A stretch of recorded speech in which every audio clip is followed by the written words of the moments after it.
대한민국 안에 다양한 기독교 교파가 존재합니다. 가장 눈에 띄는 또 큰 교단 중에는 장로교단과 또 감리교단이 있죠. 장로교회와 감리교회는 신학적 차이도 당연히 있고 또 행정적으로도 차이가 있겠지만 한국교회 안에서 서로 활발하게 교류하다 보니까 또 연합활동도 하다 보니까 서로 비슷해지는 경향도 있습니다. 그래서 감로교, 장리교라는 재미난 표현을 쓰기도 합니다.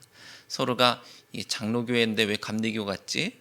감리교회인데 왜 장로교 같지? 이런 느낌으로 말하는 것이죠. 두 교단의 차이를 설명할 때 빠지지 않는 논쟁이 자유의지론 그리고 예정론에 관한 것입니다. 감리교 목사님들은 당연히 장로교회의 예정론을 정확히 제대로 잘 이해하지 못할 테고요.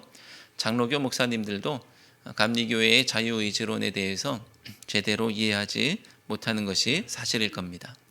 그래서 이 시간 제가 말하는 예정론에 대한 이해는 불완전할 수밖에 없다는 것을 미리 말씀드리고요. 제가 언급하는 것이 또 장로교회의 예정론을 비판하거나 폄훼하려고 하는 것은 아니라는 것을 먼저 말씀을 드립니다. 감리교 목사로서 성경을 읽고 설교하다가 기피하게 되거나 그 의미를 축소하게 되는 주제가 있다면 그것은 예정이나 택하심에 대한 주제입니다. 예정이나 택하심, 이것은 장로교회의 예정론을 뒷받침하는 듯한 본문이기도 하고 감리교회의 자유의지론을 배격하는 그런 본문이기도 하기 때문에 그렇게 보여지기 때문에 그런 것이죠. 그런데 저는 베드로전서를 설교 시작하는 첫 설교부터 성도의 정체성에 대해서 설교할 때에 성도의 정체성은 하나님께 택하심을 받은 자라는 말씀을 마주할 수밖에 없었습니다. 매우 당혹스러울 수밖에 없죠. 하지만 이 주제는 한 번 외면하고 넘어가면 끝나는 것이 아니고 성경 곳곳에서 만날 수밖에 없는 주제이기 때문에 은근슬쩍 넘어갈 수도 없는 주제입니다. 미리 밝혀두는 것은 교리가 진리가 아니고요. 어떤 교리가 어떤 교리를 이기거나 하는 것도 아닙니다. 성경의 다양한 모습은 한 교리로 품고 설명할 수 없을 정도로 놀랍고 방대한 은혜의 측면이 있고 또 감리교가 진리이거나 장로교가 진리여야 하는 것이 아니라 각 교단이라는 도구를 통해서 예수 그리스도께 나아가고 진리 앞으로 나아가 은혜를 받고 또 그 은혜로 구원받고 새로운 존재로 새로운 삶을 살아나가는 것, 이것이 중요한 것이죠. 각 교단의 교리와 성경 이해, 또 예수님 이해는 그들의 특수한 삶의 자리에서 그들의 역사 그리고 전통 가운데서 믿음을 고백하고 하나님께 더 바르게 나아가고자 하는 노력의 결과이고 하나님의 은혜에 대한 신앙 고백의 집약이기 때문에 각각의 특수한 상황 속에서 각 교단의 교리를 이해해야 하는 것입니다. 자, 오늘 만나게 되는 당혹스러운 표현은 8절에 등장하는데요. 예수 그리스도라는 산돌이 어떤 사람들에게는 부딪히는 돌, 걸려 넘어지게 하는 바위가 되었다고 하는데 그렇게 된 이유가 그들이 말씀에 순종하지 아니하기 때문이라고 합니다. 자, 그런데 그렇게 그들이 말씀에 순종하지 않게 된 이유가 우리를 당혹스럽게 합니다. 우리 8절 말씀을 함께 읽겠습니다. 또한 부딪히는 돌과 걸려 넘어지게 하는 바위가 되었다 하였느니라. 그들이 말씀을 순종하지 아니함으로 넘어지나니 이는 그들을 이렇게 정하신 것이라. 아멘. 하나님께서 말씀에 순종하지 않을 것을 미리 정해 놓으셨다라는 말씀이죠. 마치 바로가 모세를 통해서 하시는 하나님의 말씀을 순종하지 않고 듣지 않을 것이라는 것이 미리 정해진 것처럼 또 가룟 유다가 예수님을 팔 것이 미리 정해진 것처럼 그런 느낌입니다. 감리교 목사님들이 장로교의 신학을 비판할 때 예로 드는 것이 바로 이런 부분이죠. 장로교회가 가진 예정론 중에서도 이중 예정론은 구원받을 사람과 또 구원받지 못할 사람이 정해져 있다는 것인데 그럼 전도하고 선교할 이유가 뭐냐라는 것이죠. 왜 필요하냐? 전도와 선교가 이미 정해져 있는데 라는 겁니다. 이미 정해져 있으면 구원받을 사람은 어떻게 해서든지 구원받을 테니 내가 나가서 전하지 않아도 되지 않겠나. 선교 무용론이 등장하게 되는 것이고 거기에 힘이 실리는 것입니다. 저는 이런 부분에 대해서 어떤 일이 미리 정해졌다라는 시각에 대해서 사건 이전의 시점으로 바라보는 것이 아니라 사건 이후의 시점으로 회고하거나 돌아보는 표현으로 이해를 합니다. 그래서 정해져 있었기 때문에 그는 꼭두각시 인생을 살 수밖에 없었다라는 것이 아니라 그렇게 살아온 것을 보니 하나님의 섭리였고 하나님의 뜻이 있었겠구나라고 그렇게 돌아보는 것이죠. 그런 표현으로 읽으면 은혜가 되는 것이죠. 비슷한 말 같지만 미묘한 차이가 있는 것이죠. 그리고 예정과 선택을 하나님의 절대 주권에 대한 표현으로 이해하면 하나님의 절대 주권, 그것이 그를 예정한 것처럼 그가 그렇게 살아올 수밖에 없는 것처럼 그렇게 보였을 뿐이지 하나님의 힘으로, 능력으로, 주권으로 이해하면 되지 않겠냐라는 겁니다. 하나님은 시간의 제약을 받는 분이 아니시기 때문에 하나님께는 과거, 현재, 미래가 인간의 관점과는 다릅니다. 그래서 하나님께서 보실 때 인간은 결정된 삶을 살아가고 있다고 할 수 있겠죠. 하나님 보실 때는 그런 겁니다. 하나님 보실 때 사람은 이미 과거, 현재, 미래를 하나님은 다 아시기 때문에 사람의 살아가는 모습을 보면 이미 결정된 인생을 살아가는 것처럼 보입니다. 하지만 인간은 시간 안에서 살아가야 되기 때문에 결정된 꼭두각시 걸음을 걷는 것이 아니라 한 걸음 한 걸음 최선을 다해서 신앙 양심에 따라서 선택하고 결단하면서 결정하면서 살아가야 하는 것입니다. 그래서 결정됐다, 또 정해졌다, 예정, 선택, 택하심 이런 주제는 쉽게 말하기가 좀 어려운 부분이 있습니다. 오늘 말씀은 하나님께서 한 돌을 시온에 두신다는 말씀으로 시작하고 있습니다. 한 돌을 시온에 두신다라는 말씀, 6절 말씀을 함께 읽도록 하겠습니다. 성경에 기록되었으되 보라 내가 택한 보배로운 모퉁이 돌을 시온에 두노니 그를 믿는 자는 부끄러움을 당하지 아니하리라 하였으니. 아멘.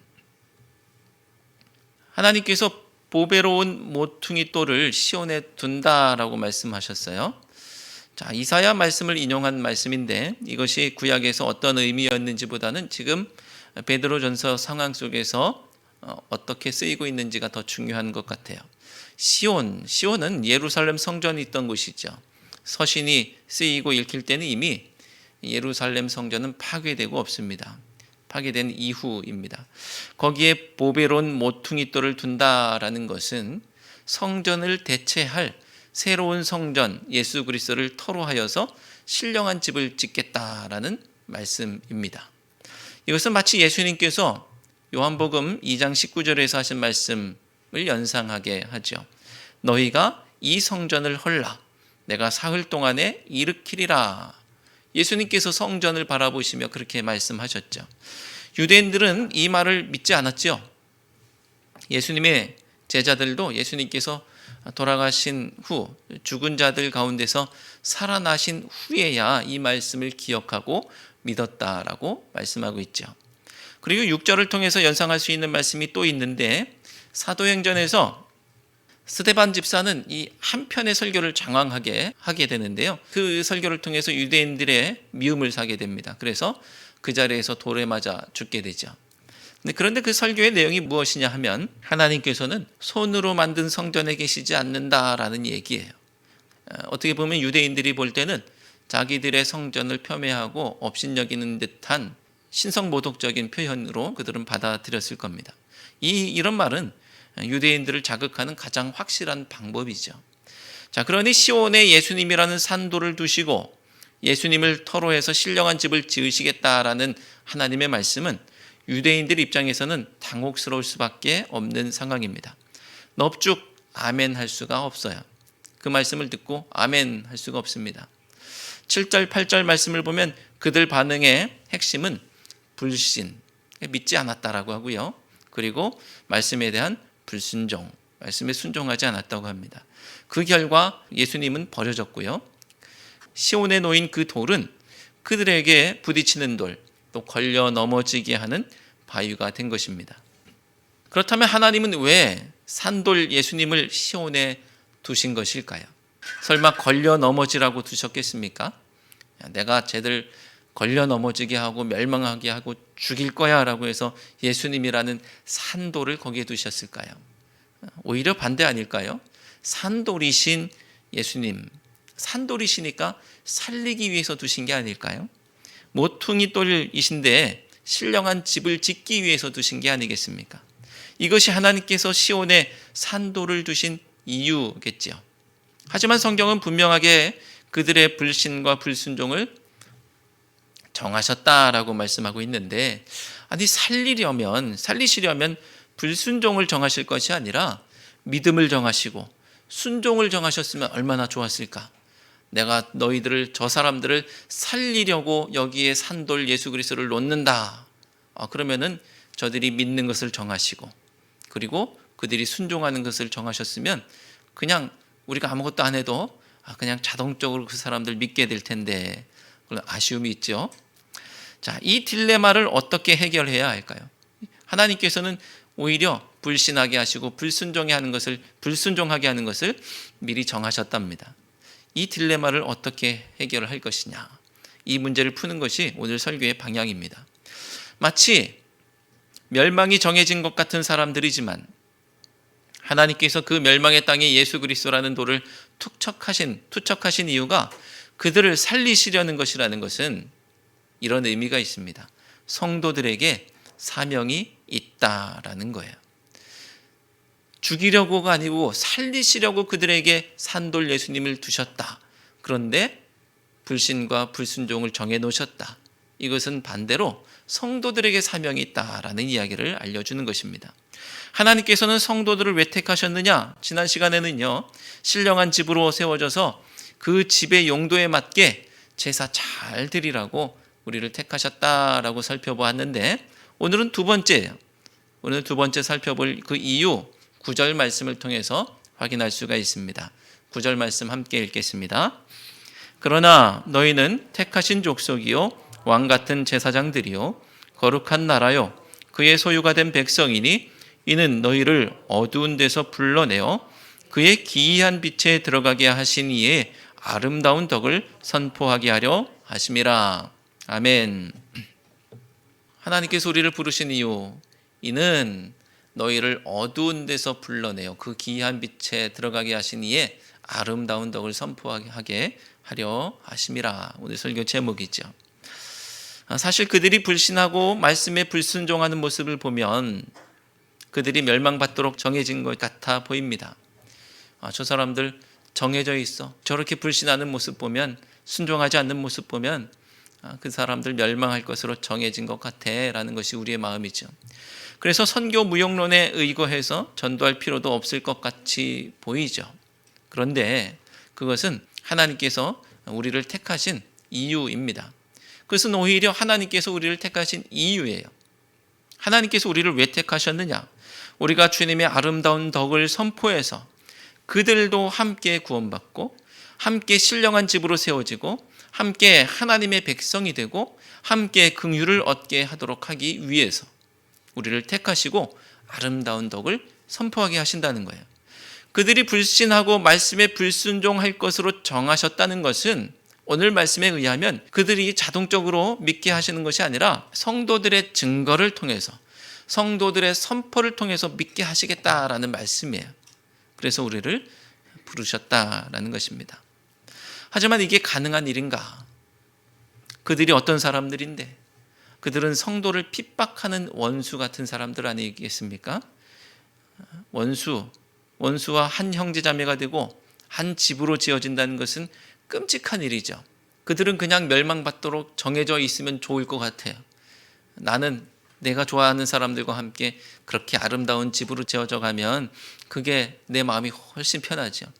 그런데 하나님은 그들, 이 원수와 같은 사람들과 내가 한 집으로 지어지게 하신다는 거예요. 그 끔찍한 일을 하나님이 하시겠다는 겁니다. 두 가지 이유에서 그것이 가능한데, 첫째는 하나님께서 그것을 원하시기 때문이고요. 둘째는 나도 전에는 그와 같은 사람이었기 때문입니다. 10절 말씀을 함께 읽겠습니다. 10절. 너희가 전에는 백성이 아니더니 이제는 하나님의 백성이요 전에는 긍휼을 얻지 못하였더니 이제는 긍휼을 얻은 자니라. 아멘. 나도 전에는 하나님과 원수 아니었습니까? 성경에서 말하는 원수의 첫 번째 자리는 바로 나 아닙니까? 하나님을 대적하고 하나님께서 싫어하시는 일을 하고 하나님을 멀리 떠났던 사람, 그 사람이 나잖아요.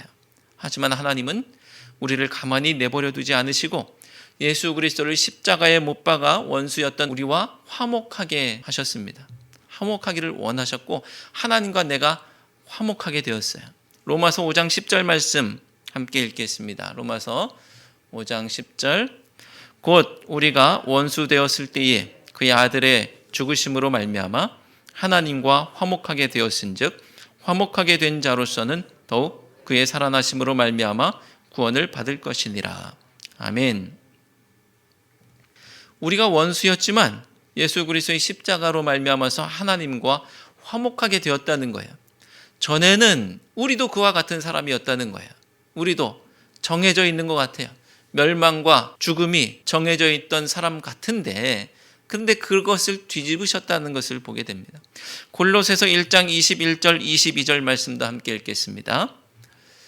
전에 악한 행실로 멀리 떠나 마음으로 원수가 되었던 너희를 이제는 그의 육체의 죽음으로 말미암아 화목하게 하사 너희를 거룩하고 흠없고 책망할 것이 없는 자로 그 앞에 세우고자 하셨으니. 아멘. 전에는 우리도 다 이런 사람이었다는 것입니다. 그런데 상황이 바뀌었어요. 이렇듯 하나님은 이 원수였던 우리를 구원하시기 위해서 예수 그리스도를 십자가에 드려 하나님과 우리가 화목하게 하셨던 거예요. 바울은 예수님을 핍박했던 하나님의 첫 번째 가는 원수였던 사람이지만 그가 다메섹 도상에서 예수님을 만나고 거듭난 것을 우리가 알고 있습니다.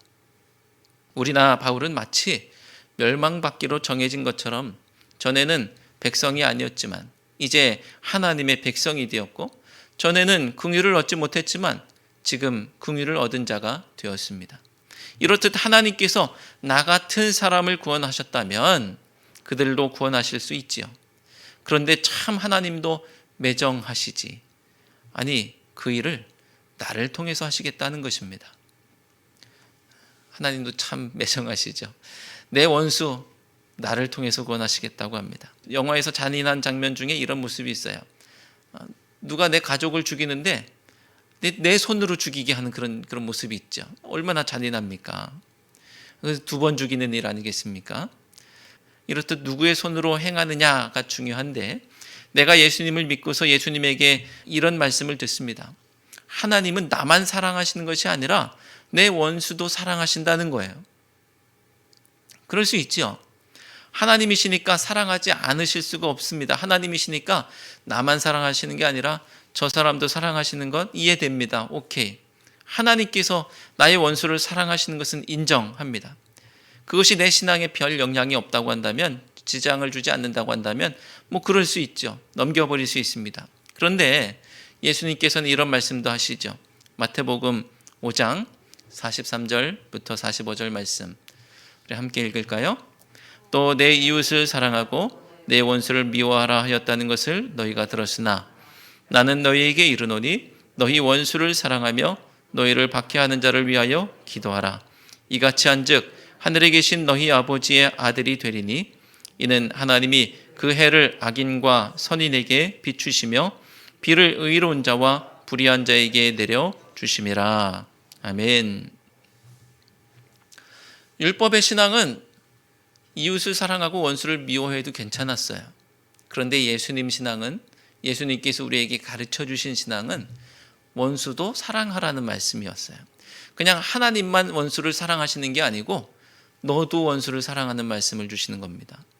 예수님께서 원수를 사랑하라고 하십니다. 하나님은 그를 사랑하시더라도 나더러 그러시면 안 되는데, 나더러 그렇게 하라고 하시면 안 되는 건데 하나님이 그렇게 하라고 하세요. 하나님도 하나님의 원수인 나를 하나님께서 아들을 내어놓으시기까지 사랑하셨으니 내가 뭐라고 마땅한 핑계를 댈 게 없습니다. 우리도 우리의 원수와 같이 도무지 용서할 수 없는 사람이었지만 받아들여졌으니 꼼짝없이 딱 걸렸습니다. 우리는 어두운 데 살던 사람들이죠. 그런데 예수님을 믿고서 그분의 기이한 빛에 들어가게 되었습니다. 택하신 족속, 왕같은 제사장, 거룩한 나라, 그의 소유가 된 백성이 되었습니다. 어두운 데 살던 사람들에게 가당하지 않은 이름이에요. 가당하지 않은 놀라운 일이 벌어졌습니다. 하나님과 원수였던 사람이 받기에는 너무나 황송한 칭호들이죠. 그런데 왜 그렇게 부르셨는지를 보니까, 나를 왜 그렇게 영화롭게 하셨는지를 보니까, 이는 너희를 어두운 데서 불러내어 그의 기이한 빛에 들어가게 하신 이의 아름다운 덕을 선포하게 하려 하심이라. 누구에게 선포하게 될까요? 그냥 내 친구? 그냥 나와 같이 신앙생활을 하는 사람에게요? 그렇지 않습니다. 원수들에게. 예수님이라는 산도를 도무지 믿을 수 없고 그분의 말씀에 순종할 수도 없고 심지어 믿는 자들을 핍박하고 못 살게 하는 이 어두운 데 거하는 자들, 내가 이전에 있었던 거기에 있는 그 사람들에게, 그렇게 정해 놓으셨던 것 같은 그 사람들에게 그것을 선포하라고 하십니다. 이것은 하나님께서 원하시는 바이시고 나도 전에는 어둠에 속했던 사람이기 때문에 아멘 되어야 할 말씀이죠. 이 말씀은 그들을 정말 멸망에 정해 두셨다는 말씀이 아니라, 오늘 하나님께서 이렇게 정해 두셨다라는 말씀은 정말로 멸망받도록 정해 두셨다는 말씀이 아니라 우리를 통해서 구원하시겠다라는 말씀이에요. 에베소서 2장에는 하나님께서 왜 아무런 소망도 없던 우리를 택하셨고 하나님께서 친히 원수와 화목하시고 나아가서 원수끼리 화평을 이루기 원하시는지 이유를 알 수 있는 말씀이 나옵니다. 하나님은 우리가 신령한 집으로 세워지기를 원하시지만 나 혼자만 신령한 집으로 세워지는 것이 아니고요, 함께 지어지기를 원하십니다. 나만 예배 잘 드리고 나만 구원받으면 되는 것이 아니고요, 함께 구원받는 것, 함께 걸어가는 것을 원하십니다. 하나님께서 성도를 부르신 것은 개인적인 예배 생활 잘 하라는 것을 넘어서서 타인을 향한 책임, 또 대외적인 책임, 또 사회적인 책임도 다 하라는 것인데, 그 사회에는 나의 원수도 있다라는 것이죠. 내가 그들에게 하나님의 아름다운 덕을 선포할 때 예정이 어디 있겠습니까? 정해진 게 어디 있겠습니까? 놀라운 일이 벌어지는 것입니다. 불신과 불순종에 정해 놓으셨다라는 것은 선교 무용의 근거가 아니라 오히려 아름다운 덕을 선포해야 할 근거인 줄로 믿습니다. 사랑하는 성도 여러분, 내가 누구였는지를 돌이켜보면 사랑하지 못할 사람이 어디 있겠습니까?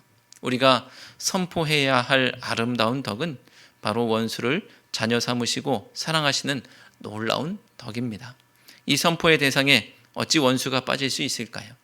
바라기는 원수를 사랑하신 아름다운 덕을 선포하는 우리 모두가 되시기를 주님의 이름으로 축원합니다.